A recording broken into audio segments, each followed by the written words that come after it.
Hello guys, welcome back to my channel. सबसे पहले मेरे तरफ से आप सबको राधे राधे। आज मैं अपने चैनल पर जो गीत लेकर आई हूँ, लड़का परिछावन गीत दूल्हा दामाद का, जो आंगन में आते हैं उस टाइम हम लोग गाते हैं, वो गीत है भोजपुरी में। बहुत ही अच्छा है, बहुत ही प्यारा है। आप लोग लास्ट तक देखिएगा, बहुत ही अच्छा लगता है।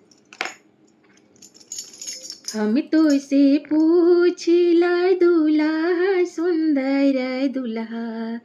हम तो इसे पूछला दूल्हा सुंदर दूल्हा, मम्मी को काहे नहीं लायो आहो लाला, मम्मी को काहे नहीं लायो आहो लाला, मम्मी के छोड़नी मलहोरिया के गलिया में, मम्मी के छोड़नी मलहोरिया के गलिया में, मोरी पहिर हम आयो आहो लाला, मोरी पहिन हम आयो आहो लाला, हम तो से पूछला दूल्हा सुंदर दूल्हा, हम तो से पूछला दूल्हा सुंदर दूल्हा, बुआ को काहे नहीं लायो आहो लाला, बुआ के काहे नहीं लायो आहो लाला, बुआ के छोड़नी बाजा जवा के गलिया में, बुआ के छोड़नी बाजा जवा के गलिया में, कुटवा पहिर हम आयो आहो लाला, कुटवा पहिर हम आयो आहो लाला,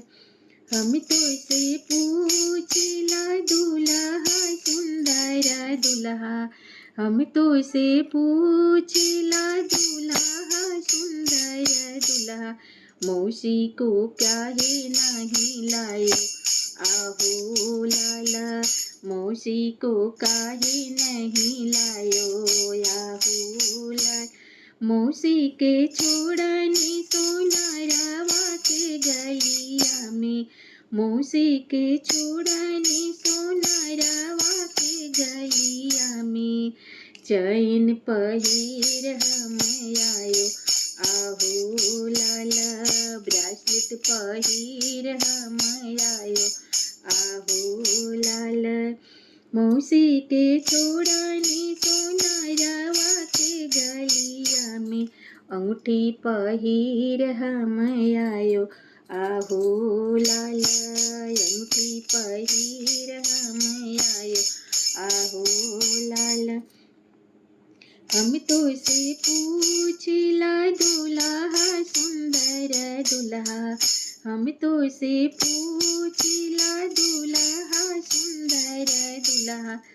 दीदी को काहे नहीं लायो आहो लाला, दीदी के काहे नहीं लायो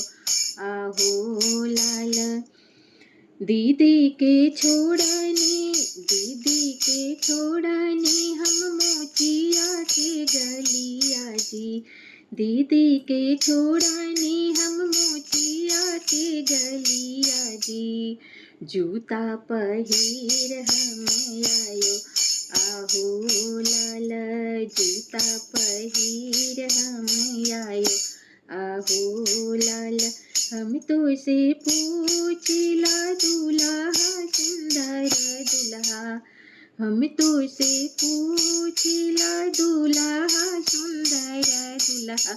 मामी को काहे नहीं लायो आहो लाला, मामी को काहे नहीं लायो आहो लाला, मामी के छोड़नी पटहेरावा के गलिया में,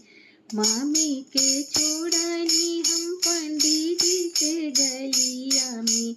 चंदन लगाई हम आयो आहो लाला, काजल लगाई हम आयो आहो लाला, काजल लगाई हम आयो आहो लाला। अगर मेरा ये लड़का का गारी गीत आप लोग को अच्छा लगा होगा तो कमेंट में ज़रूर बताइएगा। फिर मिलती हूँ अगले गीत में, तब तक मेरी तरफ से आप सबको राधे राधे।